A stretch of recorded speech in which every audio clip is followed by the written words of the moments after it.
ഈ നാടിനു നൽകിയിട്ടുള്ള അതിമഹത്തായ ഒരു ഗിഫ്റ്റാണ്, സമ്മാനമാണ്. ജമാഅത്തെ ഇസ്ലാമി നൽകിയിട്ടുള്ള അതിമഹത്തായ ഒരു സമ്മാനമാണ് SIO. രാജ്യനിവാസികൾക്ക് വേണ്ടി, ഉമ്മത്തിനു വേണ്ടി, മുസ്ലിം സമുദായത്തിനു വേണ്ടി മർദ്ദനങ്ങളും പീഡനങ്ങളും സഹിക്കുന്ന ജനവിഭാഗങ്ങൾക്ക് വേണ്ടി, നീതിക്ക് വേണ്ടി, രാജ്യത്തിൻ്റെ സമാധാനത്തിന് വേണ്ടി അത് വളരെ ശക്തമായി നിലകൊണ്ടിട്ടുണ്ട് കഴിഞ്ഞ നാളുകളിൽ. ആ അർത്ഥത്തിൽ നമുക്കൊക്കെ ഏറെ അഭിമാനവും സന്തോഷവും ആണ് SIOവിൻ്റെ ചരിത്രം എന്ന് ഞാൻ ഇവിടെ പങ്കുവെക്കാൻ ആഗ്രഹിക്കുകയാണ്. വർത്തമാനകാലത്ത് ഇസ്ലാമിക പ്രസ്ഥാനത്തിൻ്റെയും അതിൻ്റെ വിദ്യാർത്ഥി പ്രസ്ഥാനത്തിൻ്റെയും യുവജന പ്രസ്ഥാനങ്ങളുടെയും ബാധ്യത വളരെ വലുതാണ്. നമ്മുടെ രാജ്യം നിങ്ങൾക്കൊക്കെ അറിയാവുന്നതുപോലെ നമ്മുടെ ജനതയും നമ്മുടെ സമൂഹവും നമ്മുടെ ഉമ്മത്തും കടുത്ത വെല്ലുവിളികളെ അഭിമുഖീകരിച്ചുകൊണ്ടാണ് മുന്നോട്ട് പോയിക്കൊണ്ടിരിക്കുന്നത്. രാജ്യം എന്തെല്ലാം മഹിതമായ മൂല്യങ്ങൾക്ക് വേണ്ടിയാണോ നിലനിന്നത്, ആ മൂല്യങ്ങളെയൊക്കെ തകർത്തെറിയുന്നു എന്ന് മാത്രമല്ല, രാജ്യത്തെ തന്നെ നശിപ്പിക്കുന്ന, ഇന്ത്യ എന്ന സങ്കല്പത്തെ തന്നെ, ഇന്ത്യ എന്ന ആശയത്തെ തന്നെ തകർത്ത് കളയുന്ന നടപടിക്രമമായിട്ടാണ് സംഘപരിവാറിൻ്റെ ഭരണകൂടം രാജ്യത്ത് മുന്നോട്ട് പോയിക്കൊണ്ടിരിക്കുന്നത്.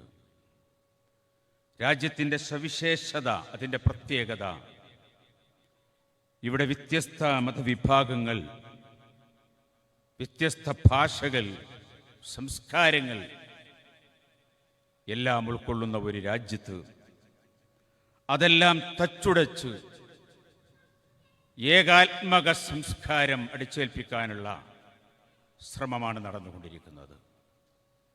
ഇപ്പോൾ ഏക സിവിൽ കോഡ് നടപ്പിലാക്കാനാണ്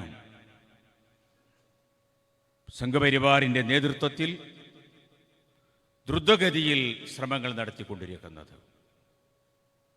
ഇത് ഈ ഏതെങ്കിലും ഒരു സമുദായത്തെ മാത്രം ബാധിക്കുന്ന കാര്യമല്ല. ഇത് രാജ്യത്തെ തന്നെ തകർക്കുന്ന കാര്യമാണിത്.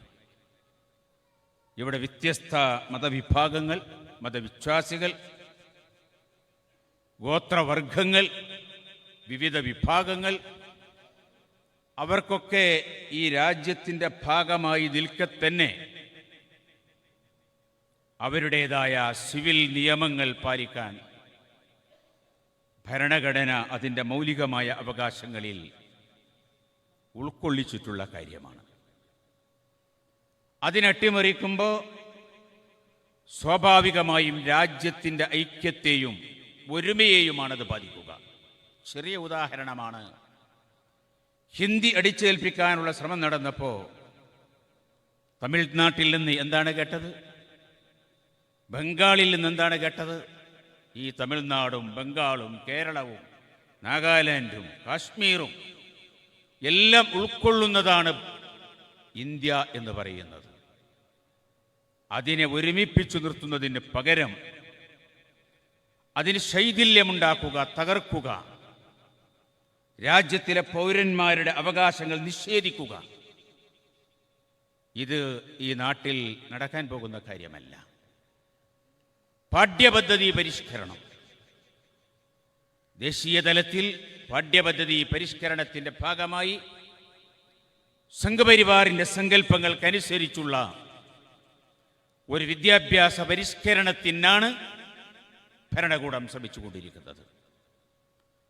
അത് കേരളത്തിലേക്ക് വരുമ്പോൾ സംഘപരിവാറിനെതിരിൽ അതിശക്തമായി നിലകൊള്ളുന്നു എന്ന് വാദിക്കുന്നവർ, അവർ കേരളത്തിൽ അതിനെ ഇതേ പാഠ്യപദ്ധതിയുടെ പേരിൽ നടപ്പിലാക്കാൻ ആഗ്രഹിക്കുന്നത് സദാചാര ധാർമ്മിക മൂല്യങ്ങളിൽ നിന്ന്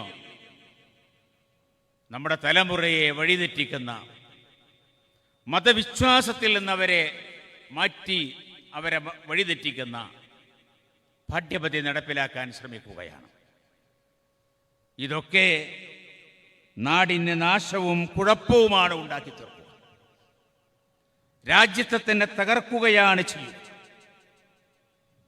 ഈ കാലഘട്ടത്തിൽ വളരെ വലിയ ഉത്തരവാദിത്തങ്ങളാണ് നമുക്കുള്ളത്. യഥാർത്ഥത്തിൽ നാടിനെ രക്ഷിക്കാൻ, രാജ്യത്തെ രക്ഷിക്കാൻ, ഇന്ത്യ എന്ന ആശയം നിലനിന്നു കാണണമെന്ന് ആഗ്രഹിക്കുന്നവരൊക്കെ ഒരുമിച്ച് രംഗത്തു വരേണ്ടുന്ന ഒരു കാലമാണ്. ഏതെങ്കിലും ഒരു സമുദായത്തിൻ്റെയോ സമൂഹത്തിൻ്റെയോ മാത്രം പ്രശ്നമല്ല. മുസ്ലിം സമൂഹത്തെ മുഖ്യ ശത്രുവായി കണ്ടുകൊണ്ട് സംഘപരിവാർ നടപ്പിലാക്കാൻ ശ്രമിക്കുന്നത് അത് ആദ്യ ശത്രു എന്ന നിലയിലാണ്. അവരുടെ മുന്നിൽ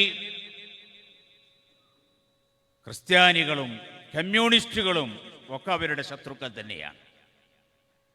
അതവർക്ക് തിരിച്ചറിവുണ്ടാകണം. എന്താണ് ഇവർ നടപ്പിലാക്കാൻ ആഗ്രഹിക്കുന്നത്? ഇതിനെതിരിൽ ഒരുമിച്ചു നിൽക്കാൻ നാടിന് സാധിക്കേണ്ടതുണ്ട്. വളരെ ഹീനമായ വൃത്തികെട്ട നിലപാടുകളാണ് അവർ സ്വീകരിക്കുന്നത്.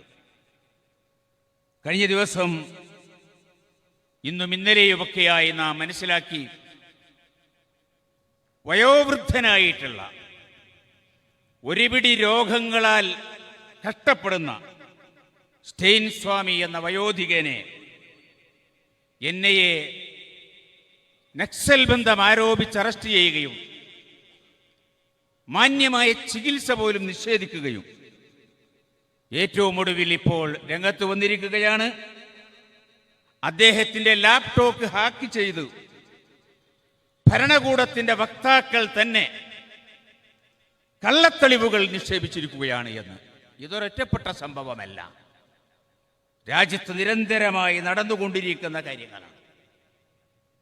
ഈ നീതി നിഷേധത്തിനെതിരിൽ, ഈ അക്രമങ്ങൾക്കെതിരിൽ ഒരു സ്വാതന്ത്ര്യ സമരത്തിനു തന്നെ, രാജ്യത്തിന്റെ നിലനിൽപ്പിന് വേണ്ടി ഒറ്റക്കെട്ടായി രംഗത്തിറങ്ങേണ്ടുന്ന ഒരു ചരിത്രഘട്ടത്തിലൂടെയാണ് നമ്മൾ കടന്നു പോകുന്നത്. നമ്മുടെ ക്യാമ്പസുകൾക്ക്, വിദ്യാർത്ഥി വിഭാഗങ്ങൾക്ക് അതിൽ വലിയ പങ്കു വഹിക്കാനുണ്ട്. NRCCA സമരം, അതിൽ നമ്മുടെ വിദ്യാർത്ഥികളുടെ, യുവജനങ്ങളുടെ പങ്ക്, അവരാണ് സമരത്തെ ശക്തിപ്പെടുത്തിയത്. അവരിലൂടെയാണ് അത് രാജ്യം ഏറ്റെടുത്തത്.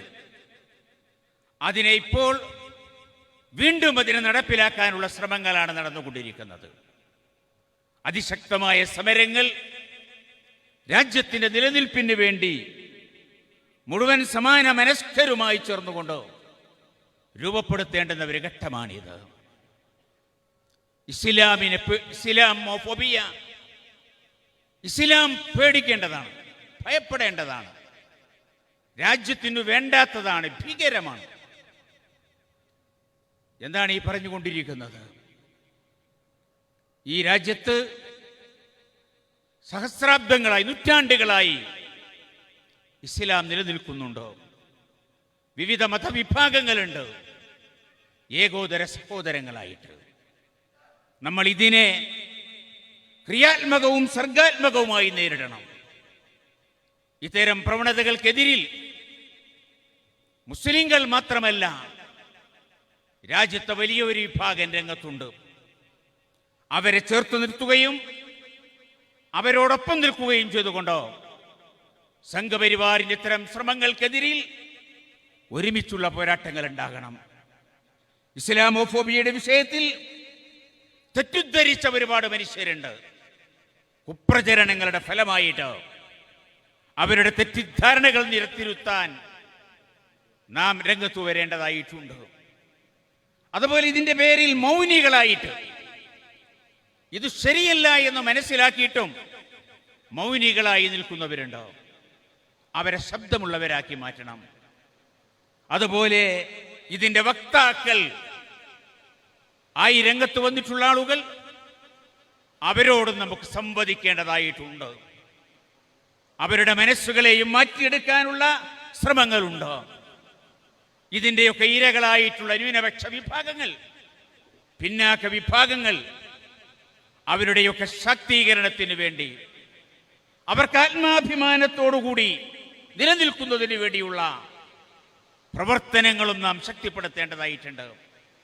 ഇവിടെ അഖിലേന്ത്യാ പ്രസിഡന്റ് സൂചിപ്പിച്ചതുപോലെ നമ്മുടെ ഉത്തരേന്ത്യൻ ഗ്രാമങ്ങൾ ബഹുമാന്യനായ സിദ്ദീഖ് ഹസൻ സാഹിബിന്റെ കാലഘട്ടത്തിൽ തുടക്കം കുറിച്ച പദ്ധതികൾ, അതിനെ നാം ഏറ്റെടുത്തുകൊണ്ട് മുന്നോട്ട് പോയിക്കൊണ്ടിരിക്കുകയാണ്. അതിനെ കൂടുതൽ ശക്തിപ്പെടുത്തണം. മനുഷ്യ വിഭവശേഷി അവിടെ വേണം. റമീസ് സാഹിബിനെ പോലുള്ളവർ അവിടെ ഉത്തരേന്ത്യൻ ജീവിതാനുഭവങ്ങളിലൂടെ, കേരളീയനാണെങ്കിലും വളരെ വലിയൊരു കാലം ഉത്തരേന്ത്യയിലാണ് അദ്ദേഹം ജീവിച്ചത്, പഠിച്ചത്. ആ ജീവിതാനുഭവങ്ങൾ തീർച്ചയായും ഇന്ത്യയിലെ വിദ്യാർത്ഥി പ്രസ്ഥാനത്തിന് മാത്രമല്ല, ഭാവിയിൽ ഇസ്ലാമിക പ്രസ്ഥാനത്തിനും വലിയ തോതിൽ ഉപകരിക്കും, പ്രയോജനം ചെയ്യുമെന്ന് ഞാൻ പ്രതീക്ഷിക്കുകയാണ്. എല്ലാ അർത്ഥത്തിലും വളരെ കരുത്തുറ്റ ഒരു നേതൃത്വം നൽകാൻ അദ്ദേഹത്തിനും അദ്ദേഹത്തിൻ്റെ കൂടെയുള്ളവർക്കും കാരുണ്യക്കടലായ നാഥൻ തൗഫീഖ് ചെയ്ത് അനുഗ്രഹിക്കുമാറാകട്ടെ.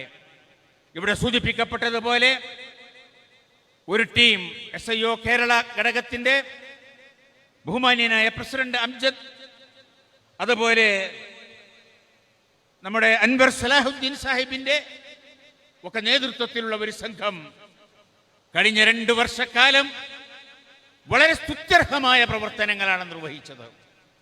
അവരുടെ ഒരു സർപ്പരസ്തി എന്ന നിലയിൽ ആ പ്രവർത്തനങ്ങളിൽ ജമായത്തിൻ്റെ സൂറയും അതിൻ്റെ ജില്ലാ സമിതിയുമൊക്കെ വലിയ സംതൃപ്തിയാണ് രേഖപ്പെടുത്തിയത്.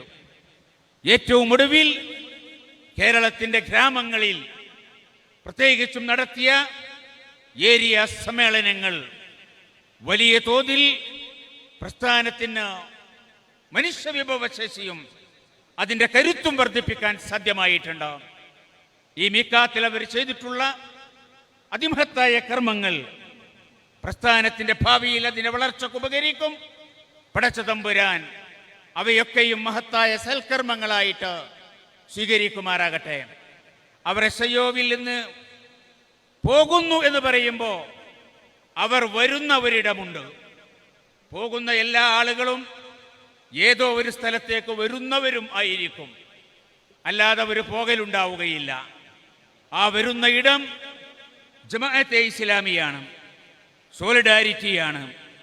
SIOവിൻ്റെ പ്രവർത്തകന്മാരോടും സോളിഡാരിറ്റിയുടെ പ്രവർത്തകന്മാരോടും ഞാൻ ഈ സന്ദർഭത്തിൽ GIOവിൻ്റെ പ്രവർത്തകന്മാരോടും ആവശ്യപ്പെടുകയാണ്. നിങ്ങൾ ജമാഅത്തെ ഇസ്ലാമിയിൽ അംഗങ്ങളായി, റുക്കുനുകളായി കടന്നു വന്ന് SIOവിൻ്റെയും സോളിഡാരിറ്റിയുടെയും GIOവിൻ്റെയും പ്രവർത്തനങ്ങൾ നിർവഹിക്കണം എന്നുകൂടി ഞാൻ ആവശ്യപ്പെടുകയാണ്. ഇവിടെ ബഹുമാന്യനായ നിങ്ങളുടെ പ്രസിഡന്റ് അംജദ് അലി സാഹിബ് ഇന്ന് ജമാഅത്തെ ഇസ്ലാമിയുടെ റുക്കിനാവാനുള്ള അംഗത്വ ഫോറം എന്നിൽ ഇന്ന് വാങ്ങിയിട്ടുണ്ടോ എന്നുകൂടി വളരെ സന്തോഷത്തോടുകൂടി ഞാൻ അറിയിക്കുകയാണ്. കാരുണ്യക്കടലായ പടച്ച തമ്പുരാൻ നമ്മെ അനുഗ്രഹിക്കുമാറാകട്ടെ. നമ്മുടെ പ്രവർത്തനങ്ങൾക്ക് ദുനിയാവിൽ നല്ല ഫലങ്ങൾ, പരലോകത്ത് മഹത്തായ പ്രതിഫലം നൽകി റബ്ബ് നമ്മെ അനുഗ്രഹിക്കുമാറാകട്ടെ. നമ്മുടെ പ്രവർത്തനങ്ങൾ അവൻ വിജയിപ്പിച്ചു തരുമാറാകട്ടെ. തീർച്ചയായും ഫാസിസത്തിൻ്റെ തന്ത്രങ്ങൾ എത്രമേൽ ഭീകരമാണെങ്കിലും നാം നമ്മുടെ കഴിവും പ്രാപ്തിയും വിശുദ്ധ ഖുർആനിൻ്റെയും തിരുസുന്നത്തിൻ്റെയും അടിത്തറകളിൽ നിന്നുകൊണ്ട് കർമ്മരംഗത്തിറങ്ങുമ്പോൾ അവരുടെ തന്ത്രങ്ങളൊക്കെയും നിഷ്ഫലമായി തീരും. എനിക്ക് പ്രതീക്ഷയുണ്ട്, സംഘപരിവാർ ഒരു നൂറ്റാണ്ടിൻ്റെ ചരിത്ര പാരമ്പര്യം കൊണ്ട് അത് ഉപയോഗപ്പെടുത്തിക്കൊണ്ടാണ് ഏകാത്മക സംസ്കാരം നടപ്പിലാക്കുന്നത് എങ്കിൽ നൂറ്റാണ്ടുകളുടെ, സഹസ്രാബ്ദങ്ങളുടെ ചരിത്ര പാരമ്പര്യമുള്ളതാണ് ഈ രാജ്യത്തിലെ ബഹുസ്വരതയ്ക്ക് എന്ന് അവർ തിരിച്ചറിയണം. അതിനൊരിക്കലും കീഴടക്കാൻ അന്തിമമായിട്ട് അവർക്കാവുകയില്ല. വല്ലാഹു ഖൈറുൽ മാക്കിരീൻ. അവർ തന്ത്രങ്ങൾ പ്രയോഗിക്കുന്നു, പടച്ച തമ്പുരാനും തന്ത്രങ്ങൾ പ്രയോഗിക്കുന്നു. അവരുടെ തന്ത്രങ്ങൾ പരാജയപ്പെടുക തന്നെ ചെയ്യും. റബ്ബ് അനുഗ്രഹിക്കുമാറാകട്ടെ. വആഖിറു ദഅവാന അനിൽ ഹംദുലില്ലാഹി റബ്ബിൽ ആലമീൻ. അസ്സലാമു അലൈക്കും വറഹ്മത്തുള്ളാഹി വബറകാതുഹു.